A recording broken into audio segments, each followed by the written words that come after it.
നമസ്കാരം. ഇന്ത്യ എന്ന പരമാധികാര രാജ്യത്തിന്റെ ആത്മാഭിമാനത്തിന് നേരെയുള്ള കടന്നുകയറ്റമാണ് ഇന്ത്യ US വ്യാപാര കരാറുമായി ബന്ധപ്പെട്ട് ട്രംപ് നടത്തിയ പ്രഖ്യാപനം. ട്രംപിനെ ലോക നേതാവായി അംഗീകരിച്ച മോദി നന്ദിയും പറയുകയുണ്ടായി. കരാറിൽ പ്രധാനമന്ത്രി വിട്ടുവീഴ്ച ചെയ്തുവെന്നും നരേന്ദ്രമോദി കരാർ ഒപ്പിട്ടത് വളരെയധികം സമ്മർദ്ദത്തിന് വഴങ്ങിയാണെന്നാണ് രാഹുൽ ഗാന്ധി പറഞ്ഞത്. കരാറിൽ എന്താണുള്ളതെന്ന് ജനങ്ങൾക്കറിയണം. ഇന്ത്യയുടെ സാമ്പത്തിക സുരക്ഷയും രാജ്യത്തെ കർഷകരും വലിയ ഭീഷണിയിലാണെന്നും രാഹുൽ ഗാന്ധി ആരോപിച്ചു. ഏതായാലും ഡീൽ എന്ത് എന്ന വിഷയമാണിന്ന് ഡിബേറ്റ് 360 പരിശോധിക്കുന്നത്. ഇന്ന് ഈ ചർച്ചയിൽ എന്നോടൊപ്പം വിദേശകാര്യ വിദഗ്ധൻ ഡോക്ടർ TPS, പ്രതിരോധ വിദഗ്ധൻ കേണൽ ഡിന്നി, പ്രമുഖ നിരീക്ഷകൻ വേണുഗോപാൽ എന്നിവരാണ് ചർച്ചയിൽ പങ്കെടുക്കുന്നത്. ആദ്യം ഡോക്ടർ TPSനോടാണ്. ഡോക്ടർ TPS, ഇവിടെ ഇപ്പോൾ ഇന്ത്യയുടെ സാമ്പത്തിക സുരക്ഷയും അതോടൊപ്പം തന്നെ രാജ്യത്തിലെ കർഷകരും വലിയ ഭീഷണിയിലാകുന്ന വിധത്തിലാണ് കാര്യങ്ങൾ എത്തി നിൽക്കുന്നത്. എങ്ങനെ വിലയിരുത്താം ഇതിനെ? ഇന്ത്യ US വ്യാപാര കരാർ ട്രംപിന്റെ പ്രഖ്യാപനം വലിയ കാര്യമായിട്ടൊന്നും എടുക്കണ്ട. പക്ഷെ എന്നാൽ ഇന്നത്തെ സ്ഥിതിയിൽ 25% നിന്നും 18 ആവുമ്പോഴത്തേക്കും വലിയ സന്തോഷം കാണിക്കേണ്ട കാര്യമില്ല. കാരണം 19ഉം 20ഉം തൊട്ടടുത്ത അയൽ രാജ്യങ്ങളിലായതുകൊണ്ട് 1% കുറഞ്ഞു എന്നുള്ളതാണ് നമ്മുടെ ക്രെഡിറ്റ് ആയിട്ട് കാണുന്നത്. അത് ഔദ്യോഗികപരമായിട്ട് വന്നില്ല, ട്വീറ്റായിട്ട് വന്നിട്ടുണ്ട്. ഇന്ന് സോഷ്യൽ മീഡിയയിൽ വരുന്നതൊക്കെ വേദവാക്യങ്ങളെ പോലെയാണ് കരുതാറുള്ളത്. നികുതി കുറച്ചു എന്നുള്ളത് വ്യാപാരത്തിന്റെ ഇറക്കുമതി തിരുവ കുറച്ചു, പിഴ ഒഴിവാക്കി, അല്ലെങ്കിൽ ക്രൂഡ് ഓയിലുള്ള ഡീല്, എണ്ണ വ്യാപാരം റഷ്യയുമായിട്ട്, ഇത് പല തരത്തില് നമ്മുടെ വ്യാപാരത്തെ ഇന്ത്യ അമേരിക്ക കൂടെ മാത്രമല്ല ബാക്കി രാജ്യങ്ങളുമായിട്ടുള്ള ഇടപാടുകള്, റഷ്യയുമായിട്ടുള്ള ലോങ് ടേം റിലേഷൻഷിപ്പ്, അതിലൊക്കെ കുറെ പ്രശ്നങ്ങൾ ഉണ്ടാക്കാവുന്ന തരത്തിലുള്ളൊരു പ്രഖ്യാപനമാണെന്നാണ് എനിക്ക് തോന്നുന്നത്. ഡോക്ടർ TPS, ഇവിടെ ഇപ്പോൾ ഈ പറഞ്ഞതുപോലെ ഇന്ത്യ പോലൊരു ജനാധിപത്യ രാജ്യത്ത് ഇപ്പോൾ ഈ ട്രംപ് തീരുമാനമെടുക്കുന്ന അവസ്ഥയിലേക്ക് കാര്യങ്ങൾ എത്തും. നമുക്കറിയാം, ഇന്ത്യ പാകിസ്ഥാൻ യുദ്ധം നടക്കുന്ന സമയത്തും ട്രംപ് ചില പ്രഖ്യാപനങ്ങൾ നടത്തി. ഒരു ചായ കുടിച്ചാൽ തീരാവുന്ന പ്രശ്നമുള്ളൂ, ഞാൻ അത് ഇടപെടുന്നു അല്ലെങ്കിൽ ഞാൻ പരിഹരിക്കുന്നു എന്ന തരത്തിൽ. അപ്പോൾ ഈ പ്രധാനമന്ത്രി ചെയ്യേണ്ട പണിയാണ് ഇപ്പോൾ ഈ ട്രംപ് ചെയ്യുന്നത്. അത് എന്തുകൊണ്ടാണ് അങ്ങനെ ഒരു അവസ്ഥയിലേക്ക് എത്തുന്നത്? അമേരിക്ക ഒരു വാണിജ്യ രാജ്യം, അല്ലെങ്കിൽ ബിസിനസ് ആണ് അവരുടെ മെയിൻ. അത് പ്രസിഡന്റ് ആയാലും ജനങ്ങളായാലും രാജ്യം ആകപ്പാടെ തന്നെ ബിസിനസ്സാണ്. അപ്പൊ നമ്മളിവിടെ ചോദിക്കേണ്ട ഒരു നിർണായകമായ ചോദ്യം, നമ്മുടെ ഈ ഡെമോക്രാറ്റിക് കൺട്രി ആണ് ലോകത്തിലെ ഏറ്റവും വലിയ 2 രാജ്യങ്ങളാണെന്നൊക്കെ പറയുമ്പോഴും ഡീലിങ്സ് എപ്പോഴും നടക്കുമ്പോൾ ആരാണ് ഇതിൽ ലാഭം ഉണ്ടാക്കുന്നതെന്ന് നമുക്കറിയാം. ഇപ്പം ടെക്സ്റ്റൈൽ, IT ഈ 2 കാര്യങ്ങളും നോക്കിക്കഴിഞ്ഞാൽ ചിലപ്പോ ഇന്ത്യക്ക് ഗുണമായിട്ട് അത് ഭവിക്കുന്നുണ്ടാവും. പക്ഷെ ആ ഒരു മ്യൂച്വൽ എഗ്രിമെന്റില് ഇപ്പം നേരത്തെ സംസാരിച്ച വേണുഗോപാൽജി പറഞ്ഞ പോലെ, ഒന്ന് അഗ്രികൾച്ചർ, നമുക്ക് ചിലപ്പോ എണ്ണയുടെ ഡീലില് ബേസിക് പ്രൈസ് മാത്രം നോക്കിയാൽ പോരാ, അല്ലെങ്കിൽ താരിഫ് മാത്രം നോക്കിയാൽ പോരാ. ഈ ഇറക്കുമതി നടത്തുന്ന സമയത്തുണ്ടാവുന്ന ചെലവുണ്ട്. നമ്മുടെ തൊട്ടടുത്ത രാജ്യത്ത് നിന്ന് മേടിക്കുന്നതും കുറെ ദൂരത്ത് നിന്ന് മേടിക്കുന്നതും തമ്മിൽ കുറെ വ്യത്യാസമുണ്ട്. അപ്പൊ സീറോ താരിഫിലായാൽ പോലും ഈ ഇറക്കുമതിക്ക് ഉപയോഗിക്കുന്ന മാറ്റങ്ങൾ, അത് നമ്മുടെ ജനാധിപത്യം എന്ന് പറയുന്ന സമയത്ത് മോദി തീരുമാനിക്കുന്ന തീരുമാനങ്ങൾ എപ്പോഴും പാരമ്പര്യമായിട്ടുള്ള ഭാരതത്തിന്റെ ഒരു സ്റ്റൈല് വെച്ചിട്ടല്ലാതെ മാറ്റാൻ നമുക്ക് സാധിക്കില്ല. പക്ഷെ ഇപ്പൊ അങ്ങനെയല്ല നടക്കുന്നതാണ് മെയിനായിട്ട് നമ്മൾ കാണുന്നത്. പക്ഷെ അമേരിക്ക അങ്ങനെയല്ല. അത് ആധിപത്യം ഉള്ള ഒരു ജനാധിപത്യം. അവിടെ പ്രസിഡന്റിന് എന്തും തീരുമാനിക്കാന്നുള്ള. അപ്പൊ ട്രംപിന്റെ ഈ നേരത്തെ പറഞ്ഞതുപോലെ തന്നെ ട്രംപിന്റെ സബ്സിഡിയും ട്രംപിന്റെ ഈ മത്സരം വെച്ചിട്ടുള്ള ഒരു ഡീലുണ്ട്. അത് നമുക്ക് വല്ലാണ്ട് എഫക്റ്റീവ്. ഈ 18% ഇന്ത്യക്ക് ഈ $500 ബില്യൺ ബിസിനസ് വേണമെന്ന് പറയുമ്പോൾ നമ്മൾ ആലോചിക്കേണ്ടത്, ഭാരതം ഇന്ന് പ്രൈം മിനിസ്റ്റർ പറയുന്ന മേക്ക് ഇൻ ഇന്ത്യ എന്ന് പറയുന്ന നമ്മുടെ രാജ്യത്ത് തന്നെ നമുക്ക് വേണ്ടതൊക്കെ സ്വയം പര്യാപ്തരാവണം എന്ന് പറയുന്ന സമയത്ത് ഈ ഡീലിന്റെ ഇത്രയും വലിയ കച്ചവടത്തിന് നമുക്ക് സാധിക്കുമോ എന്നുള്ള ചോദ്യം കൂടി ചോദിക്കുമ്പോൾ ജനങ്ങളെ വിശ്വാസം എടുക്കാനുള്ള വലിയൊരു ബാധ്യത കൂടി ഈ ഭരിക്കുന്ന ഭരണകൂടത്തിനുണ്ടെന്ന് മനസ്സിലാക്കണം. അതാണ് എനിക്ക് തോന്നുന്നത് ഇതിനകത്ത്. യെസ്. അതൊരു വലിയ ചോദ്യമാണ്, വളരെ വലിയൊരു കൺസേണും ആണെന്ന് മനസ്സിലാക്കണം. ആ, ഗവൺമെന്റിന് ഇതൊരു തിരിച്ചടിയായിട്ട് മാറും. പക്ഷെ മോദിക്ക് വേറെ മാർഗമൊന്നുമില്ല. അതെ, ഒപ്പിടാൻ പറഞ്ഞാൽ ഒപ്പിടേണ്ട മാർഗ്ഗമേ ഉള്ളൂ. തീർച്ചയായിട്ടും. യെസ്. ഡോക്ടർ TPS, ഇവിടെ ഈ US പ്രസിഡന്റായി ഡൊണാൾഡ് ട്രംപ് രണ്ടാമതും തെരഞ്ഞെടുത്തപ്പോൾ ഇന്ത്യ US ബന്ധം കൂടുതൽ ഉയരങ്ങളിലെത്തും, ഊഷ്മളമാകുമെന്ന് പ്രതീക്ഷിച്ചവർ നിരവധിയാണ്. പക്ഷേ ഇന്ത്യൻ പ്രധാനമന്ത്രി നരേന്ദ്രമോദിയും ഡൊണാൾഡ് ട്രംപും തമ്മിലുള്ള ബന്ധമൊക്കെ നമ്മൾ കണ്ടിട്ടുള്ളതാണ്. പക്ഷേ എന്നാൽ നിരാശപ്പെടുത്തുന്ന തീരുമാനങ്ങളാണ് കഴിഞ്ഞ ഒരു 7-8 മാസങ്ങളിൽ സംഭവിച്ചതെന്ന് പറയേണ്ടി വരും. അതായത് ഈ പകരച്ചുങ്കം ആയുധമാക്കുന്നു, അതോടൊപ്പം തന്നെ പകരച്ചുങ്ക പദ്ധതിയുമായി ബന്ധപ്പെട്ട് ട്രംപ് ലോകരാജ്യങ്ങളുടെ മേൽ നിയന്ത്രണം കൈയാളാൻ എത്തിയപ്പോൾ ഇന്ത്യ കൃത്യമായ അകലം പാലിക്കുന്ന ഒരു സാഹചര്യം വന്നു. അതോടൊപ്പം തന്നെ 2025 ഏപ്രിലിൽ ആരംഭിച്ച ഇന്ത്യ US വ്യാപാര കരാർ ചർച്ചകളിലൊക്കെ തന്നെ ഇത് പ്രതിഫലിക്കുന്ന സാഹചര്യം ഉണ്ടായി. ഇതൊക്കെയാണ് നമ്മൾ ഇതിൻ്റെ ഒരു ചരിത്രം, അല്ലെങ്കിൽ കുറച്ച് മുന്നേ ഉള്ള കാലം പരിശോധിച്ചാൽ മനസ്സിലാക്കാൻ കഴിയുന്നത്. എങ്ങനെ വിലയിരുത്തുന്നു അതിനെ? കേണൽ ഡെന്നി പറഞ്ഞതുപോലെ പാർലമെന്റിൽ പറയേണ്ട കാര്യമൊന്നുമില്ലല്ലോ. കാരണം ഒരാൾ തീരുമാനിച്ചൊരു കാര്യം പറഞ്ഞിട്ട് അത് പാർലമെന്റിൽ വന്ന് പറഞ്ഞു പോലും പറഞ്ഞില്ല പോലും. ട്രംപ് പറയുന്നതാണ് ഡീലെങ്കിൽ പിന്നെ പാർലമെന്റിന്റെ ഡിബേറ്റിന്റെ കാര്യമൊന്നുമില്ല. ഇൻഫർമേഷൻ സാധാരണ സോഷ്യൽ മീഡിയയിൽ കൊടുത്താലും മതി എന്നുള്ള പോലെയാണ്.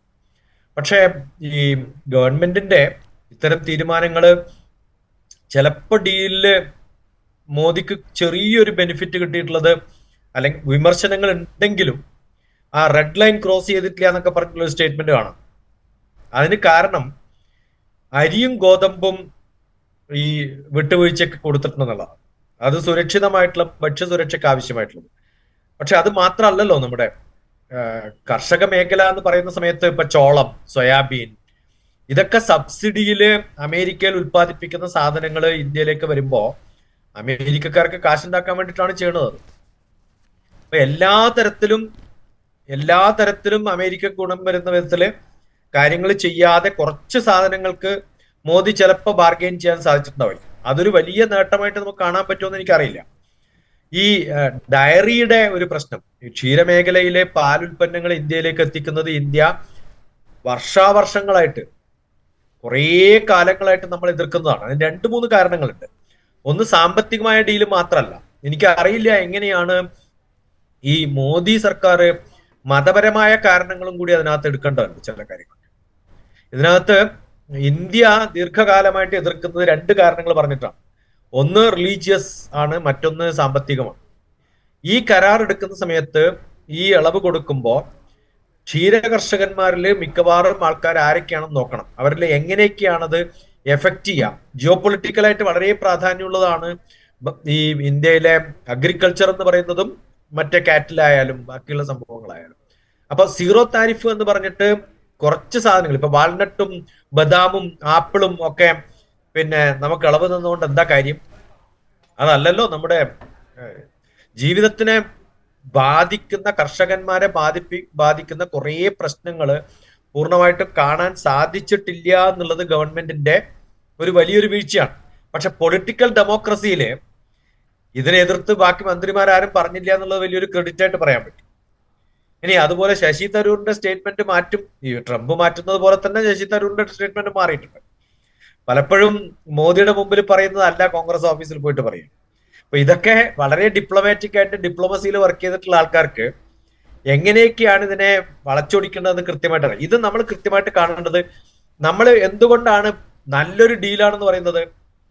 അമേരിക്ക ചൈനക്ക് മുകളിൽ 34%, ഇന്ത്യയിൽ 18% ആകുമ്പോൾ 16% നമ്മളെക്കാളും കൂടുതലാണല്ലോ ചൈനയിൽ എന്ന് പറഞ്ഞിട്ട് നമ്മള് ഹാപ്പി ആവേണ്ട കാര്യമൊന്നുമില്ല.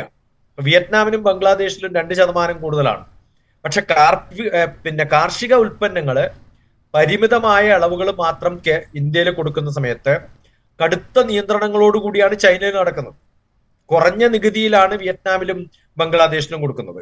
അപ്പൊ ഐറ്റം വൈസ് എടുത്തിട്ട് നമ്മൾ കുറച്ചും കൂടി നന്നായിട്ട് പഠിക്കുമ്പോൾ മനസ്സിലാവും ഇതിൽ എവിടെയൊക്കെയോ ട്രാപ്പുകൾ ഉണ്ട്.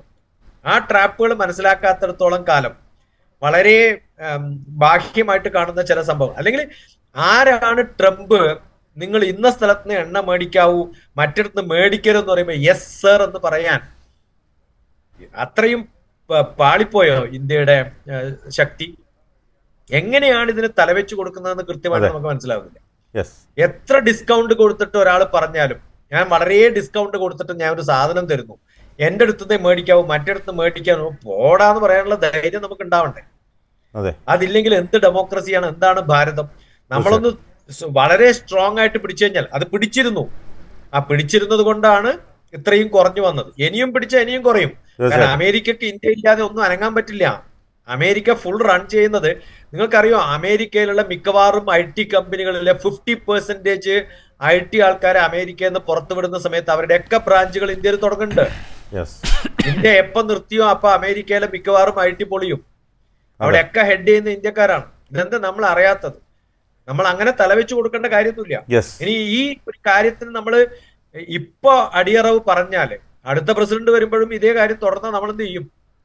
4 കൊല്ലേ ഉള്ളൂ, 2 കൊല്ലേ ഉള്ളൂ, ഈ ഗവൺമെന്റ് പോകും, ആ ഗവൺമെന്റ് പോകും എന്ന് പറഞ്ഞിട്ട് ഇന്ത്യയുടെ പേരെന്തിനാ കളയണേ? അത് വേണ്ടെന്നാണ് എന്റെ അഭിപ്രായം. അതാണ് വളരെ പ്രസക്തമായൊരു കാര്യം തന്നെയാണ്. കേണൽ ചാൻ, ഡോക്ടർ TPS, ഇവിടെ ഇപ്പോൾ ഈ അമേരിക്കൻ കാർഷികോൽപ്പന്നങ്ങൾക്ക് വൻതോതിൽ ഇന്ത്യയിലേക്ക്, ഈ കാർഷികോൽപ്പന്നങ്ങൾ വൻതോതിൽ ഇന്ത്യയിലേക്ക് കയറ്റുമതി ചെയ്യാനാകുമെന്നാണ് US കൃഷി സെക്രട്ടറി ബ്രൂക്ക് റോളിൻസ് അവകാശപ്പെട്ടത്. ഇപ്പോൾ ആശങ്കയ്ക്ക് കാരണം ഇപ്പോൾ പ്രധാനമായിട്ടും ചോളം, സോയാബീൻ തുടങ്ങിയ വിളകൾക്ക് വിപണി ലഭിക്കുന്നത് തങ്ങളുടെ കർഷകർക്ക് വലിയ നേട്ടമാകുമെന്നാണ് ഇപ്പോൾ അമേരിക്കൻ വിലയിരുത്തൽ. അമേരിക്കൻ അവിടുത്തെ, എന്നാൽ ഇതിലിപ്പോൾ പ്രധാനമായും നമ്മളെ ബാധിക്കുന്ന, ഞാൻ നേരത്തെ സൂചിപ്പിച്ച പോലെ തന്നെ ക്ഷീരമേഖല ഉൾപ്പെടെയുള്ള തന്ത്രപ്രധാനമായ കാർഷിക മേഖലകളെയാണ്. അപ്പോൾ ഇത് കരാറിൽ നിന്ന് ഒഴിവാക്കിയിട്ടുണ്ടോ എന്നുള്ള കാര്യത്തിലൊന്നും ഔദ്യോഗിക വ്യക്തതയൊന്നും വന്നിട്ടില്ല.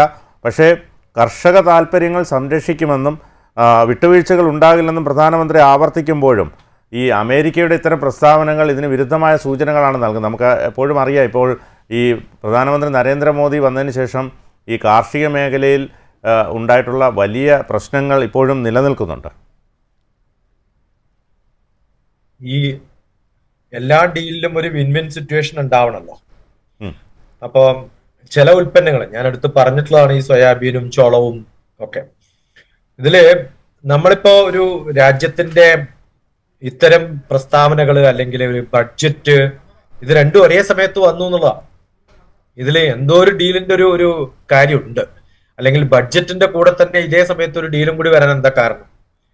അതുകൊണ്ട് നമ്മളിപ്പോ ഇന്നത്തെ സെൻസസ് നോക്കിക്കഴിഞ്ഞാല് 3600 പോയിന്റിലധികം വർദ്ധിച്ചിട്ടുണ്ടെന്നാണ്. അതേപോലെ തന്നെ നിഫ്റ്റിയിൽ ഏകദേശം 5% ഉയർച്ചയുണ്ടെന്നാണ് പറയുന്നത് പത്രം. നമ്മൾ ഈ കാണുന്ന ബെനിഫിറ്റും നോൺ ബെനിഫിറ്റും സാധാരണക്കാരന്റെ പ്രശ്നങ്ങളല്ലല്ലോ ന്യൂസിലും മീഡിയയിലും ഒക്കെ ബെനിഫിറ്റ് ആയിട്ട് കാണിക്കുക. അപ്പോ ഈ വിൻ സിറ്റുവേഷൻ ആണ്, കുഴപ്പമൊന്നുമില്ല എന്നൊക്കെ പറയുന്ന സമയത്ത് ആർക്ക് കുഴപ്പമില്ല എന്നാണ്. അത് കൃത്യമായിട്ട് നമ്മൾ മനസ്സിലാക്കണം. ഇപ്പൊ അടുത്ത ചോദ്യം, ഇറക്കുമതി $500 ബില്യൺ ഉൽപ്പന്നങ്ങളിലെ വാങ്ങിയില്ല എന്ന് വിചാരിക്കുക, അമേരിക്ക എന്താ ചെയ്യുക? ഇതിപ്പോ ഇന്നൊരു ദിവസം കൊണ്ട് വാങ്ങാനല്ല പറയണത്. അപ്പോ ഇതിലെ കുറെ ക്വസ്റ്റ്യൻസ് ഉണ്ട്, കൃത്യമായിട്ട് ഉത്തരം കിട്ടാത്ത കുറെ ക്വസ്റ്റ്യൻസിന്റെ ഒക്കെ ഇടയിൽ കിടക്കുന്നുണ്ട്. ആകെ നമ്മൾ അറിയേണ്ടത് ഒരു ബാലൻസിങ് ആണ് ഇപ്പൊ നടക്കുന്നതെന്ന് വേണമെങ്കിലും പറയാം. ഒരു ന്യായത്തിന് വേണമെങ്കിൽ തന്ത്രപരമായ ബാലൻസിങ്ങിന് വേണ്ടിയിട്ട് റഷ്യയുമായിട്ടുള്ള ബന്ധം നിലനിർത്തിക്കൊണ്ട് തന്നെ അമേരിക്കയുമായിട്ട് എങ്ങനെ മുന്നോട്ട് പോകണം, ഈ കടുംപിടുത്തക്കാരന്റെ അടുത്ത് വേറെ രക്ഷയൊന്നുമില്ല.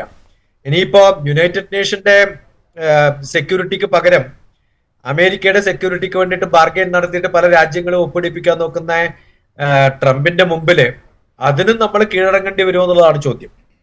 അപ്പൊ ഇവിടെ ചോദ്യം അതല്ല, നമ്മൾ വലിയ വലിയ കാര്യങ്ങളൊക്കെ മറക്കുക. സാധാരണ വ്യക്തിക്ക് തൊഴിലവസരങ്ങൾ ഇന്ത്യയിൽ ടെക്സ്റ്റൈലില്, ലെതറില് ഇതൊക്കെ ഉണ്ടാക്കുന്ന സമയത്ത് എന്ത് മാറ്റങ്ങൾ ഉണ്ടാവും? അഗ്രികൾച്ചറിൽ എന്ത് മാറ്റം ഉണ്ടാവും? MSMEയില് ഇപ്പൊ ഉണ്ടാവുന്ന ഒരു ഉണർവ് അതേപോലെ നിലനിർത്താൻ സാധിക്കും? ഇതേപോലെ കണ്ടിന്യൂസ് ആയിട്ട് പോവുകയാണെങ്കിൽ എന്തൊക്കെ കാര്യങ്ങളിലാണ് നമുക്ക് വെല്ലുവിളി ഉണ്ടാവുക? എവിടെയൊക്കെയാണ് ശ്രദ്ധിക്കേണ്ടത്? വെറും കാർഷികം മാത്രമല്ല, കുറെ MSMEയുടെ പ്രോഡക്റ്റുകൾ ഉണ്ട്. നമ്മളിപ്പോ സെമി കണ്ടക്ടേഴ്സ് ഇവിടുന്ന് കയറ്റി അയക്കാൻ പോവാണ്, ഡീൽ ഉണ്ടാവും എന്ന് പറയുന്നു. ഇതില് IT മേഖലകളിൽ ഉണ്ടാവുന്ന മാറ്റങ്ങൾ, നമ്മൾ ഉൽപ്പന്നങ്ങൾ ഇവിടെ തന്നെയാണെങ്കിൽ എന്തിനാ കോമ്പോണൻസ് കയറ്റി അയക്കുന്നത്? അപ്പൊ ഏതൊക്കെ കാര്യങ്ങളിൽ വിലക്കയറ്റം ഉണ്ടാവും? ഇന്നത്തെ തോതില് ചിലപ്പോ ചില പ്രോഡക്റ്റിനൊക്കെ വില കമ്പയർ ചെയ്യുന്ന സമയത്ത് നമുക്ക് ലാഭമായിട്ട് തോന്നും, പക്ഷെ അതിന്റെ കൺട്രോൾ അമേരിക്കയുടെ കയ്യിലാണ്. നമ്മൾ അവിടുന്ന് വാങ്ങാന്ന് തീരുമാനിച്ചിട്ട് അവർ വില കൂട്ടിയാൽ എന്ത് ചെയ്യും? ഇന്ന് $50 ബില്യൺ മേടിക്കേണ്ടത് നാളെ അതേ സാധനം, അത്രയും സാധനം $500 ബില്യൺ മേടിക്കേണ്ട ഗതി വന്നാലോ? അതെ, വില കൂട്ടി എന്ത് ചെയ്യും? നമ്മൾ കൃത്യമായിട്ട് അറിയേണ്ടത് ഈ പകരത്തിന് പകരം എന്ന് പറയുന്നത് ഡീലിന്റെ സമയത്ത് ഇപ്പൊ ഗൾഫ് കൺട്രികളിലൊക്കെ പല സാധനങ്ങളുടെയും വില ഫ്രോസൺ ആണ്. ഇവിടെ ടൊമാറ്റോക്ക് 6 രൂപക്ക് ഇന്നലെ മാർക്കറ്റിൽ അവൈലബിൾ ആണ്. ഹൈദരാബാദ് 2.5 രൂപക്ക് അവൈലബിൾ ആണ്. അത് 40 രൂപയാവുമ്പോഴും 2.5 രൂപയാവുമ്പോഴും ഗൾഫിൽ ടൊമാറ്റോന് വില ഫിക്സ്ഡ് ആണ്, അത് മാറ്റില്ല. അങ്ങനെ സ്ട്രോങ് ആയിട്ടുള്ള രാജ്യമൊന്നുമല്ല അമേരിക്ക. ഓരോ അരമണിക്കൂർ കൂടുമ്പോഴും വില കൂടുകയും കുറയുകയും ചെയ്യുന്നതാണ്. നമ്മുടെ മാർക്കറ്റിലൊക്കെ ഒരു ദിവസം രാവിലെയും വൈകുന്നേരം തമ്മിൽ വ്യത്യാസം ഉണ്ടാവില്ല. അങ്ങനെ ഫ്ലക്ച്വേറ്റ് ചെയ്യുന്ന ഒരു മാർക്കറ്റാണ് അമേരിക്ക. ആ മാർക്കറ്റുമായിട്ട് നമ്മൾ ഈ ലോകമായിട്ട് ഇന്ന് വരുമ്പോ അരിയുടെയും ഗോതമ്പിന്റെയും വില സ്വർണത്തിന്റെയും വെള്ളിയുടെയും വില മാറുന്നത് പോലെ മാറി എന്ത് ചെയ്യും? അതുകൊണ്ട് നമ്മൾ കാണേണ്ടത് കച്ചവടക്കാരുടെ ജീവിതം മാത്രമല്ല, കൃഷിക്കാരുടെയും. ഗ്യാസും പെട്രോളും അമേരിക്കയെ നമ്മൾ ആശ്രയിക്കേണ്ട ഒരു ആവശ്യം വന്നാൽ, അവർ പറയുന്നിടത്തുനിന്ന് മേടിക്കാവുന്ന ഒരു ആവശ്യം വന്നാൽ എന്ത് ചെയ്യും? വസ്ത്രവും ആഭരണങ്ങളും മാത്രം, ജോലി സാധ്യതകളും ശമ്പളവും മാത്രം മതി എന്ന് വിചാരിച്ചിട്ട് കാര്യമില്ല. ഓഹരി നിക്ഷേപക്കാരുടെ മാത്രം, കച്ചവടക്കാരുടെ മാത്രം കാര്യങ്ങൾ നോക്കിയിട്ടല്ല ഒരു രാജ്യം തീരുമാനങ്ങൾ എടുക്കേണ്ടത്. ജനങ്ങളുടെയാണ്. അത് കൃത്യമായിട്ട് നമ്മുടെ പാർലമെന്ററി ജനാധിപത്യത്തിൽ ഇത് ഡിബേറ്റ് ചെയ്യുകയും ഓപ്പോസിഷനെ കേൾക്കുകയും ജനങ്ങളെ കേൾക്കുകയും ഒക്കെ ചെയ്തിട്ടാണ്. അതല്ലെങ്കിൽ ഇത്തരം തീരുമാനങ്ങൾ കൊണ്ട് വലിയ മോശമൊന്നും ഉണ്ടാവില്ല. 2 വർഷം കഴിയുമ്പോഴത്തേക്കും ഈ ഗവൺമെന്റിനെ പൊളിച്ചെടുക്കും ആൾക്കാർ. ഈ എല്ലാവർക്കും അറിയേണ്ട ഒരു കാര്യം അതല്ലേ, ബാലൻസിങ് എന്ന് പറയുന്നത് എന്ത് ബാലൻസിങ് ആണ്? ഏത് ഗവൺമെന്റും ജനങ്ങൾക്കെതിരെയായി കഴിഞ്ഞാൽ ജനങ്ങൾ ആ ഗവൺമെന്റിനെതിരെയാവും. അപ്പൊ എനിക്ക് തോന്നുന്നു ഈ ഡീലുകളൊക്കെ കൃത്യമായിട്ട് വരുന്ന സമയത്ത് മോദി ഗവൺമെന്റ് നിലനിൽക്കണമെന്ന് ആഗ്രഹമുള്ള ജനങ്ങള് പച്ചയായിട്ട് പുറത്തു പറഞ്ഞില്ലെങ്കിലും ഉള്ളിന്റെ ഉള്ളിൽ തിരുത്താൻ തയ്യാറാവും.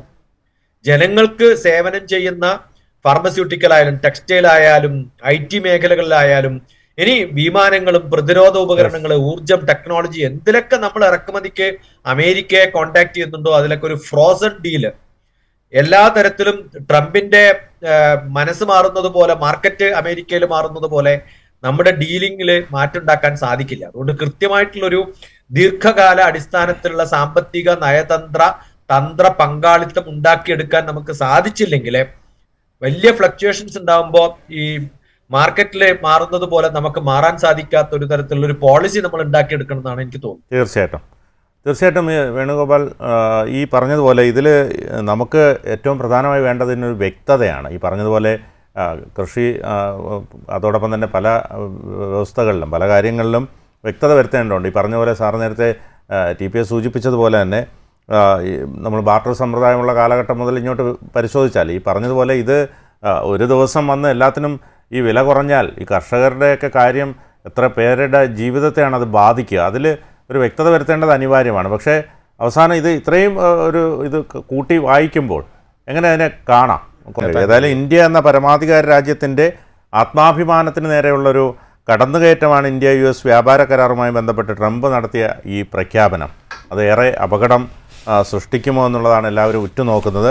കരാറിൽ പ്രധാനമന്ത്രി വിട്ടുവീഴ്ച ചെയ്തുവെന്നും നരേന്ദ്രമോദി കരാർ ഒപ്പിട്ടത് വളരെയധികം സമ്മർദ്ദത്തിന് വഴങ്ങിയാണെന്നുമാണ് രാഹുൽ ഗാന്ധി ആരോപിക്കുന്നത്. ഏതായാലും നമുക്ക് ഇതിൻ്റെ ഒരു ഡീൽ എന്തായിരിക്കുമെന്ന് കാത്തിരുന്ന് തന്നെ കാണേണ്ടി വരും. ഏതായാലും ഈ വിഷയത്തിൽ എന്നോടൊപ്പം വിദേശകാര്യ വിദഗ്ധൻ ഡോക്ടർ TPS, പ്രതിരോധ വിദഗ്ധൻ കേണൽ ഡിന്നി, പ്രമുഖ നിരീക്ഷകൻ വേണുഗോപാൽ, 3 പേരാണ് ചർച്ചയിൽ പങ്കെടുത്തത്. 3 പേർക്കും നന്ദി. നാളെ മറ്റൊരു വിഷയവുമായി വീണ്ടും കാണാം.